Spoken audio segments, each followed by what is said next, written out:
And I know some people who like their life was ruined by OxyContin. You know? Oh yeah, Because I mean, it really depends on somebody's individual biochemistry. Like to me, opioids are not addictive to me. Like I've had them when I've had operations or something, and they barely affect my pain level, and they make me like itchy and uncomfortable. they make me stupid. Exactly. But I'm like, so like I could never get addicted to alcohol or opioids. It's just impossible. Like because my biochemistry just does not have but I love tasty food. Feel like if there's I'm addicted to tasty food, sure. But like there's like can be like I have a whole wall of alcohol. It's there for decoration. Yeah. I never touch it. Basically, I feel the same way. I could easily quit alcohol. Yeah. I mean, I'll go weeks without having a drink. Yeah. It doesn't bother me at all. But I know some people, they have one drink and they're off to the races. And that's the difference in the biochemical differences that we all have. Yeah. Yeah, I mean, I think that's the case with a lot of addictions. I'm not addicted to gambling, but I get it. I see it. I've seen it in people. But I have this aversion to things that I know are going to ruin my life. I see it. That's why I've never tried cocaine. I just saw too many people that it looks too fun. I'm like, I don't want to get involved. Yeah, I mean, I think generally for any given drug, legal or illegal, you could. The question is, can you complete the following sentence? Blank made me a better person. Meth. Like I've never heard anyone say meth made them a better person or cocaine made them a better person. No, ever.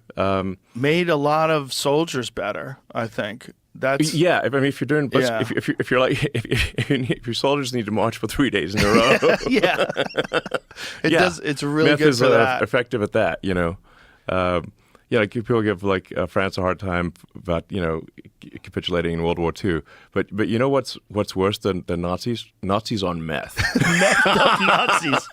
They're not stopping. Norman Ohler They'll wrote have like this 6 book. bullets. They're still coming. That book over there, Blitzed, is all about the use of methamphetamines and the different drugs that they gave their soldiers. Yeah. The guys at the front of the line, they gave the most meth. Yes. They have different dosages. Yeah.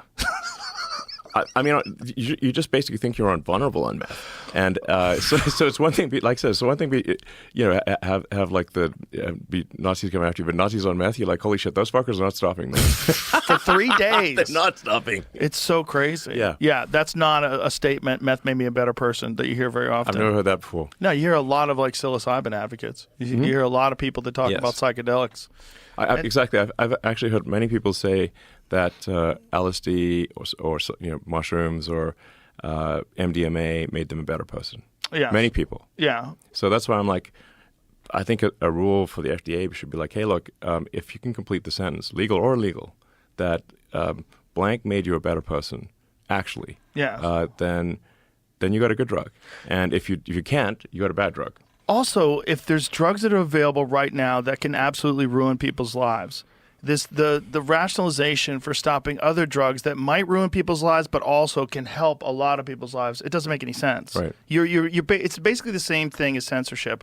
You're taking away people's ability to discern what's true and not true, and you're taking away people's ability to discern what's good for you and not good for you. And the way to find that out is to have as much information as possible. Exactly. So to do research and actually to have unbiased, actual objective observers who are looking at all this stuff that give you real data. Yes. And the opposite of that, or the counter of that, is like, if you don't do that, you're empowering cartels. Yes. That's the whole reason why they have all that money. It's because it's illegal to sell these drugs in America. The demand is never going away. So instead of like limiting the amount of drugs, now you've got toxic drugs because fentanyl and all this other shit has been, because they're not pure.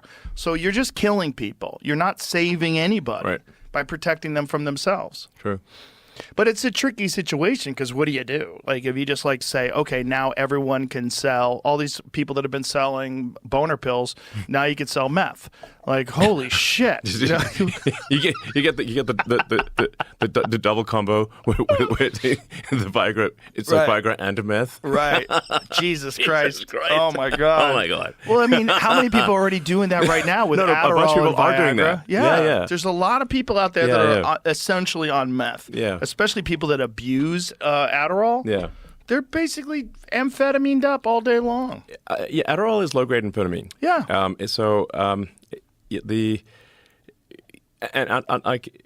I have actually seen people like become much worse people if they take too much Adderall, like much worse. You know, it's like an anger amplifier. So they're Yes. now I'm not saying like Adderall is something like where there are pluses and minuses. It's not a clear cut issue. Right. It does help some people a great deal. But in higher doses, man, that stuff I've seen people turn into just raging monsters on high doses of Adderall. Just they're just angry, like extremely angry, all the time. Yeah. They're methed up. Yeah. That's what happens if you take meth. It's crazy. You turn it like meth turns you into a friggin' rage demon. And so and I'm so like- many prescriptions. And I'm like, Jesus. we Googled it. Like You know? 1 year, there was like 39 million prescriptions for Adderall in this country. Oh yeah. And like once in a while, there's like an Adderall shortage, and like there's like widespread panic. You know. And then what do people do? And then it's the same thing as like when they tried to like limit the amount of OxyContin. Well, people go to street heroin. And if you're addicted to Adderall and your dealer, your guy who sells you weed, is like, hey man, I can get you like low grade meth, like the stuff the Nazis took. Like, Well, they had high grade meth. Actually, they had pharmaceutical grade. They had epic meth. It was like made by like pharmaceutical grade meth is going to be just look at the freaking online Wikipedia page, but there's like many different versions of meth. Like not all the same, and they have different effects. But like pharmaceutical grade pure meth, you are going to be, oh my God, super productive. super productive for a certain period of time, and you're not going to sleep for a while, and then you'll have some anger management issues.